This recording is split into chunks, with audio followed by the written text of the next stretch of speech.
ರಾಜ್ಯದಲ್ಲಿ ಕಾಂಗ್ರೆಸ್ ಸರ್ಕಾರ ಬೀಳಿಸಲು ಮೋದಿ ಅಮಿತ್ ಶಾ ಯತ್ನ ಮಾಡ್ತಾ ಇದ್ದಾರೆ ಅಂತ ಕಲಬುರಗಿಯಲ್ಲಿ ಮಲ್ಲಿಕಾರ್ಜುನ ಖರ್ಗೆ ಬಾಂಬ್ ಸಿಡಿಸಿದ್ದಾರೆ. ಕಾಂಗ್ರೆಸ್ ಸರ್ಕಾರ ತೆಗೆದುಹಾಕುವ ಪ್ರಯತ್ನ ನಡೀತಾ ಇದೆ. ಎಐಸಿಸಿ ಅಧ್ಯಕ್ಷ ತಮ್ಮ ನಾಯಕರಿಗೆ ಹೇಳೋದಿಷ್ಟೇ, ಭಿನ್ನಾಭಿಪ್ರಾಯ ಇದ್ರೂ ಒಟ್ಟಾಗಿರಿ ಅಂತ ಹೇಳಿದ್ರು. ನೀವು ಒಟ್ಟಾಗದಿದ್ರೆ ಮೋದಿ ಅಮಿತ್ ಶಾ ನುಂಗಿ ಬಿಡ್ತಾರೆ ಅಂತ ಹೇಳಿದ್ರು. ಅಲ್ಲದೆ ಕಾಂಗ್ರೆಸ್ ಯಾವತ್ತೂ ಬಗ್ಗಲ್ಲ, ದೇಶದ ಹಿತಕ್ಕಾಗಿ ಕೆಲಸ ಮಾಡುತ್ತೆ, ನಾವು ಹೆದರೋದಿಲ್ಲ, ಬದಲಾಗಿ ಅವರನ್ನೇ ಓಡಿಸುವ ಕೆಲಸ ಮಾಡ್ತೀನಿ ಅಂತ ಶಪಥ ಮಾಡಿದ್ರು. ಕೇಂದ್ರದ ವಿರುದ್ಧ ಮಾತನಾಡಿದ್ರೆ ಇಡಿ ಸಿಬಿಐ ಮೂಲಕ ಹೆದರಿಸ್ತಾರೆ, ಇದಕ್ಕೆಲ್ಲ ಯಾರು ಬಗ್ಬಾರ್ದು ಅಂತ ಹೇಳಿದ್ರು. ಸೋನಿಯಾ ಗಾಂಧಿ ರಾಹುಲ್ ಗಾಂಧಿ ವಿರುದ್ಧ ಚಾರ್ಜ್ ಶೀಟ್ ಹಾಕಿರೋದು ಕೂಡ ದೊಡ್ಡ ರಾಜಕೀಯವೇ ಅಂತ ಮೋದಿ ಅಮಿತ್ ಶಾ ವಿರುದ್ಧ ವಾಗ್ದಾಳಿ ನಡೆಸಿದ್ರು. ಯತ್ನಾಳ್ ಉಚ್ಚಾಟನೆ ಬಳಿಕ ವಿಜಯಪುರ ನಗರದಲ್ಲಿ ನಡೀತಾ ಇರುವ ಬಿಜೆಪಿ ಜನಾಕ್ರೋಶ ಯಾತ್ರೆ ಭಾರಿ ಕುತೂಹಲ ಮೂಡಿಸಿದೆ.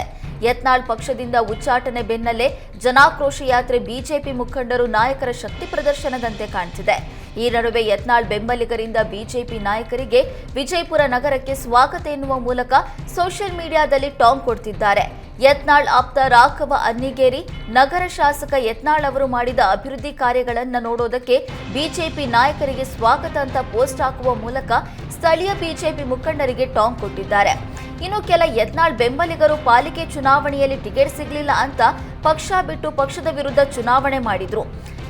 ಇದು ಬಿಜೆಪಿಯ ಜನಾಕ್ರೋಶ ಯಾತ್ರೆಯನ್ನು ಯಶಸ್ವಿ ಮಾಡ್ತೀವಿ ಅಂತ ಹೇಳ್ತಾ ಇದ್ದಾರೆ ಎಂದು ಆಕ್ರೋಶ ಹೊರಹಾಕಿದ್ದಾರೆ. ವಿಜಯಪುರದಲ್ಲಿ ಜಾತಿ ಗಣತಿ ಜ್ವಾಲೆ ತಾರಕಕ್ಕೇರಿದೆ. ವರದಿಯಲ್ಲಿ ಗಾಣಿಗ ಸಮುದಾಯದ ಅಂಕಿ ಸಂಖ್ಯೆ ತಪ್ಪಾಗಿದೆ ಎಂದು ವಿಜಯಪುರದಲ್ಲಿ ಗಾಣಿಗ ಸಮುದಾಯ ಬೃಹತ್ ಪ್ರತಿಭಟನೆ ನಡೆಸಿದೆ.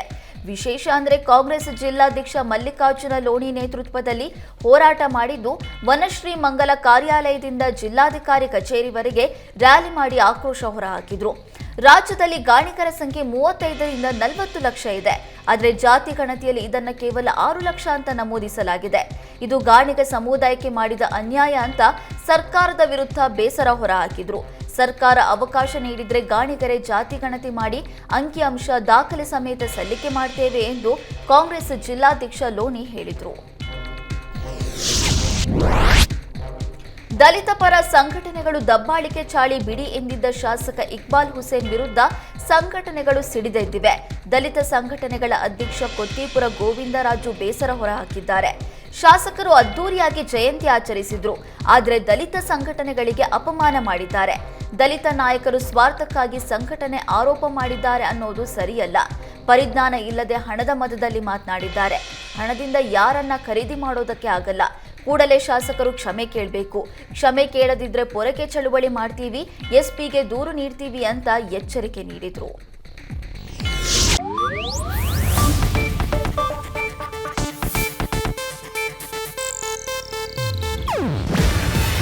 ಇದು ಏಷ್ಯಾನೆಟ್ ನ್ಯೂಸ್ ನೆಟ್ವರ್ಕ್ ಪ್ರಸ್ತುತಿ.